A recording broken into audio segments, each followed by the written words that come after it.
Hello ನಮಸ್ತೆ friends, welcome to my YouTube channel tech world with Pranika. Friends, ನೀವು ನೋಡ್ತಾ ಇದ್ದೀರಾ tech world with Pranika YouTube channel. Friends, ಇವತ್ತಿನ ನೋಡೋದ್ರಲ್ಲಿ ಏನಪ್ಪ ಅಂದರೆ ಸಾಕಷ್ಟು ಮಂದಿ ವಿದ್ಯಾರ್ಥಿಗಳು ವಿದ್ಯಾಸಿರಿ ಅಪ್ಲಿಕೇಶನ್ ಹಾಕಕ್ಕೆ ಹೋದಾಗ ಲಾಸ್ಟ್ ಡೇಟ್ ಎಕ್ಸ್ಟೆಂಡ್ ಆಗ್ತಾ ಇಲ್ಲ ಮತ್ತು ಇದಕ್ಕೆ ಏನಾದರೂ ಸೊಲ್ಯೂಷನ್ ಇದೆಯೋ ಏನೋ ಅಂತ ಸಾಕಷ್ಟು ಮಂದಿ ವಿದ್ಯಾರ್ಥಿ ಕೇಳ್ತಾಯಿದ್ರು. ಈಗ ಒಂದು ಬಿಗ್ ಅಪ್ಡೇಟ್ ಕೂಡ ಬಂದಿದೆ. ಏನು ಅಪ್ಡೇಟ್ ಬಂದಿದೆ ಸಂಪೂರ್ಣ ಮಾಹಿತಿ ತಿಳಿಸ್ಕೊಡ್ತಾ ಹೋಗ್ತೀನಿ.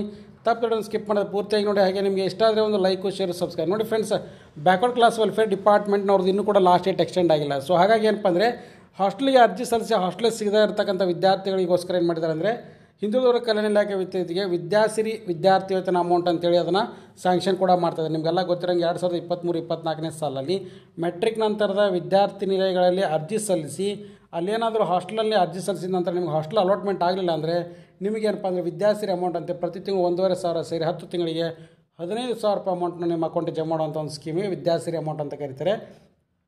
ಅಲ್ಲಿ ಆನ್ಲೈನ್ ಮತ್ತು ಅರ್ಜಿನ ಸಲ್ಲಿಸಬೇಕಾಗಿತ್ತು ನೀವು ವಿದ್ಯಾಸಿರಿಗೆ. ಸೊ ಅದು ಸಲ್ಲಿಸಬೇಕಾದ್ರೆ ಏನಂದರೆ ವಿದ್ಯಾರ್ಥಿಗಳಿಗೆ 23-24ನೇ ಸಾಲ ಲಾಸ್ಟ್ ಡೇಟ್ನ ಮುಗಿದೋಗಿದೆ, ಅದನ್ನು ಎಕ್ಸ್ಟೆಂಡ್ ಮಾಡ್ತಾರೆ ಅಂತ ಕೇಳಿದ್ರು. ಆ ಬಗ್ಗೆ ಒಂದು ಅಪ್ಡೇಟ್ ಕೂಡ ಬಂದಿದೆ ನೋಡಿ ಫ್ರೆಂಡ್ಸ್, ಇಲ್ಲಿ ನಿಮ್ಗೆ ಕ್ಲಿಯರಾಗಿ ತೋರಿಸ್ಕೊಡ್ತಾ ಇದ್ದೀನಿ ನಾನು. ಸೊ ಅಪ್ಡೇಟ್ನಲ್ಲಿ ಏನಪ್ಪ ಅಂದರೆ ವಿದ್ಯಾಸಿರಿ ಸೌಲಭ್ಯ ಕೋತಾ ಪ್ರವೇಶ ಪ್ರಕ್ರಿಯೆಗೂ ಮುನ್ನ ಅರ್ಜಿ ಸಲ್ಲಿಕೆ ಅವಧಿ ಮುಕ್ತಾಯ. BEd ನರ್ಸಿಂಗ್ ಹಾಗೆ MTech B ವಿದ್ಯಾರ್ಥಿಗಳು ಇಕ್ಕಟ್ಟಿನಲ್ಲಿ ಸಿಲುಕಿದ್ದಾರೆ, ಹಿಂದುಳಿದ ವರ್ಗ ವಿದ್ಯಾರ್ಥಿಗಳು. ಈ ಬಗ್ಗೆ ಇವತ್ತು ತಾನೇ ಒಂದು ಪಬ್ಲಿಷ್ ಆಗಿರ್ತಕ್ಕಂಥ ಒಂದು ಅಪ್ಡೇಟ್ ಇದು ಫ್ರೆಂಡ್ಸ್. ನಿಮಗೆಲ್ಲ ಕಾಣ್ತಾ ಇದೆ ಅಂತ ಭಾವಿಸ್ತಾ ಇದ್ದೀನಿ ಇಲ್ಲಿ. ಸೊ ರಾಜ್ಯದಲ್ಲಿ BEd ಸೇರಿದಂತೆ ಕೆಲ ಕೋರ್ಸ್ಗಳ ವಿದ್ಯಾರ್ಥಿಗಳಿಗೆ ಏನಪ್ಪ ಅಂದರೆ ಆಲ್ರೆಡಿ ಪ್ರವೇಶ ಪ್ರಕ್ರಿಯೆ ಮೊದಲ ಮೆಟ್ರಿಕ್ ನಂತರದ ವಿದ್ಯಾರ್ಥಿ ವೇತನ ವಿದ್ಯಾಸಿರಿ ಯೋಜನೆಗೆ ಅರ್ಜಿನ ಕೂಡ ಕರೆದು ಅರ್ಜಿಯನ್ನು ಆಹ್ವಾನಿಸಿದ್ರು. ಸೊ ಅಂಥ ಒಂದು ವಿದ್ಯಾರ್ಥಿಗೆ ಇನ್ನೂ ಕೂಡ ಅಡ್ಮಿಷನ್ ಆಗಿದೆ. ಹಾಗೆ USN ನಂಬರ್ ಬರದೆ ಮತ್ತು ಕೆಲವೊಂದು ಸರ್ವರ್ ಕೈ ಕೊಟ್ಟಿರೋ ಪ್ರಯುಕ್ತ ಏನಪ್ಪ ಅಂದರೆ ವಿದ್ಯಾರ್ಥಿಗಳಿಗೆ ವಿದ್ಯಾಸಿರಿ ಯೋಜನೆ ಏನಿದೆಲ್ಲ ಅದರ ಲಾಭ ಪಡ್ಕೊಳ್ಳಿಕ್ಕೆ ಕೈ ತಪ್ಪುವ ಒಂದು ಆತಂಕ ಕೂಡ ಮೂಡಿದೆ.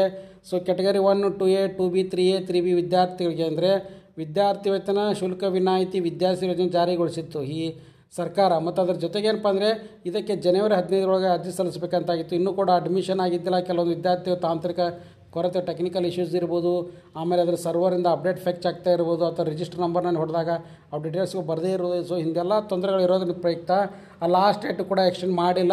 ಸೊ ಅದಕ್ಕೆ ಏನಪ್ಪ ಅಂದರೆ ಹಿಂದುಳಿದ ಕಲ್ಯಾಣ ಅಧಿಕಾರಿಗಳು ಕೂಡ ಒಂದು ಅಪ್ಡೇಟ್ ಕೂಡ ಬಿಗ್ ಅಪ್ಡೇಟ್ ಕೂಡ ಕೊಟ್ಟಿದ್ದಾರೆ. ಮೆಟ್ರಿಕ್ ನಂತರದ PUC ಪದವಿ ವೃತ್ತಿಪರ ಕೋರ್ಸ್ಗೆ ಸರ್ಕಾರದಿಂದ 3,000 ರೂಪಾಯಿಂದ 80,000 ರೂಪಾಯಿ ಕೂಡ ವಿದ್ಯಾರ್ಥಿಗಳು ನಿಗದಿಗೊಳಿಸಿತ್ತು. ಮೆಟ್ರಿಕ್ ನಂತರ ಕೋರ್ಸ್ ವ್ಯಾಸಂಗ ಮಾಡುವ ಹಾಸ್ಟೆಲ್ ಸಿಗದೇ ಇದ್ದವರಿಗೆ ವಿದ್ಯಾಸಿರಿ ಯೋಜನೆಯನ್ನು ಸಹಾಯದ ನೀಡಲಾಗ್ತಾಯಿತ್ತು. ಕಾಲೇಜು ಪ್ರವೇಶ ಪ್ರಕ್ರಿಯೆ ಪೂರ್ಣಗೊಳ್ಳುವ ಮುನ್ನವೇ ಲಾಸ್ಟ್ ಡೇಟ್ನ ಮುಗಿದೋಗಿದೆ, ಇದನ್ನು ಎಕ್ಸ್ಟೆಂಡ್ ಮಾಡಬೇಕು ಅಂತ ಖಂಡಿತ ಕೂಡ ವಿದ್ಯಾರ್ಥಿ ಸರ್ಕಾರಕ್ಕೆ ಏನಪ್ಪ ಅಂದರೆ ಒತ್ತಾಯ ಮಾಡಿದ್ದಾರೆ. ಮನವಿಗೆ ಸರ್ಕಾರ ಇನ್ನೂ ಕೂಡ ಸ್ಪಂದಿಸಿಲ್ಲ. ಹಾಗಾಗಿ ತಾಂತ್ರಿಕ ದೋಷ ತಂತ್ರಾಂಶದಲ್ಲಿ ತಾಂತ್ರಿಕ ದೋಷ ಇರೋದ್ರಿಂದ ನಾನಾ ಕೋರ್ಸ್ಗಳ ಪ್ರವೇಶ ಪಡೆದಿದ್ದರೂ ಕೂಡ ವಿದ್ಯಾರ್ಥಿ SSP ತಂತ್ರಾಂಶ ನೆಟ್ವರ್ಕ್ ಸಮಸ್ಯೆಯಿಂದಾಗಿ ಅರ್ಜಿ ಸಲ್ಲಿಸಲಾಗದೆ ಕೈ ಕಟ್ಟಿಕೊಳ್ತಿದ್ದಾರೆ. ಲಾಸ್ಟ್ ಸ್ಟೆಪ್ನಲ್ಲಿ ಫೈನಲ್ ಸಬ್ಮಿಷನಲ್ಲಿ ಏನಪ್ಪ ಅಂದರೆ ಫೇಲ್ ಟು ಸಬ್ಮಿಟ್ ಅಂತ ಬರ್ತಾಯಿದೆ. ಇದಕ್ಕೆ SSP ತಂತ್ರಾಂಶನೇ ಕಾರಣ. ಮತ್ತು ಅದರ ಜೊತೆಗೆ ಲಾಸ್ಟ್ ಡೇಟ್ನು ಕೂಡ ಇನ್ನೂ 15 ದಿನ ಎಕ್ಸ್ಟೆಂಡ್ ಮಾಡಿಕೊಡಬೇಕು. ಯಾಕೆಂದರೆ ಈಗ ಆಲ್ರೆಡಿ ಏನಪ್ಪ ಅಂದರೆ ಮೈನಾರಿಟಿ ಸ್ಟೂಡೆಂಟ್ಸ್ಗಳು ಇರ್ಬೋದು, ಸೋಷಿಯಲ್ ವೆಲ್ಫೇರ್ ಡಿಪಾರ್ಟ್ಮೆಂಟ್ ಇರ್ಬೋದು, ಸೊ ಬೇರೆ ಬೇರೆ ಎಲ್ಲ ವಿದ್ಯಾರ್ಥಿಗಳಿಗೆ ಜನವರಿ 31 ಕೂಡ ಅವಕಾಶ ಕೊಟ್ಟಿದ್ದಾರೆ. ಸೊ ಹಾಗಾಗಿ ಒಂದು ವೇಳೆ ಅರ್ಜಿ ಸಲ್ಲಿಸಲಿಕ್ಕೆ ನಮಗೂ ಅವಕಾಶ ನೀಡಿದರೆ ಒಳ್ಳೆಯದಾಗುತ್ತೆ. ಇಲ್ಲ ಅಂದರೆ ಏನಪ್ಪ ಅಂದರೆ ಸಾವಿರಾರು ವಿದ್ಯಾರ್ಥಿಗೆ ಅನ್ಯಾಯ ಆಗುತ್ತೆ ಅಂತ ಕೂಡ ಹೋರಾಟ ಅನಿವಾರ್ಯ ಆಗುತ್ತೆ ಅಂತ ವಿದ್ಯಾರ್ಥಿ ಕೂಡ ಎಚ್ಚರಿಕೆ ಮಾಡಿದ್ದಾರೆ ಸರ್ಕಾರಕ್ಕೆ. ಹಾಗಾಗಿ ಸರ್ಕಾರ ಇನ್ನೂ ಕೂಡ ತನ್ನ ನಿಲುವನ್ನು ತಿಳಿಸಿಲ್ಲ ಅಂತಲೂ ಕೂಡ ಕೊಟ್ಟಿದ್ದಾರೆ. ಸೊ ಹಾಗಾಗಿ ಏನಪ್ಪ ಅಂದರೆ ವಿದ್ಯಾಸಿರಿ ಬಗ್ಗೆ OBC ವಿದ್ಯಾರ್ಥಿಗಳಿಗೆ ಮರೀಚಿಕೆ ಆಗೋದನ್ನು ತಪ್ಪಿಸಬೇಕಾದ್ರೆ ಕೂಡಲೇ ಲಾಸ್ಟ್ ಡೇಟ್ನ ಎಕ್ಸ್ಟೆಂಡ್ ಮಾಡಬೇಕು ಅಂತ ಕೂಡ ಒತ್ತಾಯ ಮಾಡಿದ್ದಾರೆ. ಹಾಗಾಗಿ ಏನಪ್ಪ ಅಂದರೆ ಮಾನ್ಯ ಹಿಂದುಳಿದ ವರ್ಗ ಕಲ್ಯಾಣ ಇಲಾಖೆ ಜಿಲ್ಲಾಧಿಕಾರಿ ಧಾರವಾಡದವರು ಕೂಡ ಕೆಲ ಕೋರ್ಸ್ಗಳು ಈಗಷ್ಟೇ ಪ್ರವೇಶ ಪ್ರಕ್ರಿಯೆ ನಡೀತಾ ಇರೋದ್ರಿಂದ ಲಾಸ್ಟ್ ಡೇಟ್ನ ಮತ್ತೆ ಎಕ್ಸ್ಟೆಂಡ್ ಮಾಡುವಂತೆ ಹಿರಿಯ ಅಧಿಕಾರಿಗಳ ಮನವಿ ಮಾಡಲಾಗಿದೆ. SSP ವರ್ಷದಲ್ಲಿ ಇನ್ನೇನು ಅದನ್ನು ಉಲ್ಲೇಖಿಸಿ ಈ ಬಗ್ಗೆ ಸೂಕ್ತ ನಿರ್ಧಾರ ತೆಗೆದುಕೊಳ್ತಾರೆ. ಸ್ವಲ್ಪ 2 ರಿಂದ 3 ದಿನ ವೇಟ್ ಮಾಡಿ ಅಂತಲೂ ಕೂಡ ಅವರು ಸರೋಜಾ ಹಳಕಟ್ಟಿ ಅವರು ಹಿಂದುಳಿದ ವರ್ಗ ಬ್ಯಾಕ್ವರ್ಡ್ ಕ್ಲಾಸ್ ವೆಲ್ಫೇರ್ಮೆಂಟ್ ಡಿಸ್ಟಿಕ್ ಆಫೀಸರು ಕೂಡ ಏನಂದರೆ ತಿಳಿಸಿದ್ದಾರೆ ಫ್ರೆಂಡ್ಸ್. ಸೊ ಹಾಗಾಗಿ ಇದು ಲೇಟೆಸ್ಟ್ ಆಗಿರ್ತಕ್ಕಂಥ ಬಿಗ್ ಅಪ್ಡೇಟು.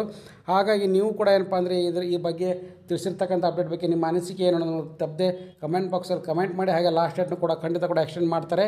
ಸೊ ಯಾಕಂದರೆ ಈಗ ಆಲ್ರೆಡಿ ಪೇಪರಲ್ಲಿ ಇವತ್ತು ತಾನೇ ಬಂದಿರೋದು ಇದು. ಸೊ ಹಾಗಾಗಿ ಇದು ಲೇಟೆಸ್ಟ್ ಆಗಿರ್ತಕ್ಕಂಥ ಅಪ್ಡೇಟ್ ಅಂತ ತಿಳಿಸ್ತಾ ಇದ್ದೀನಿ. ಸೊ ಈ ವಿಡಿಯೋದ ಮಾಹಿತಿ ಇಷ್ಟ ಆಗಿದ್ದರೆ ಒಂದು ಲೈಕು ಶೇರು ಸಬ್ಸ್ಕ್ರೈಬ್ ಮಾಡಿ ಹಾಗೆ. And thanks for watching the video.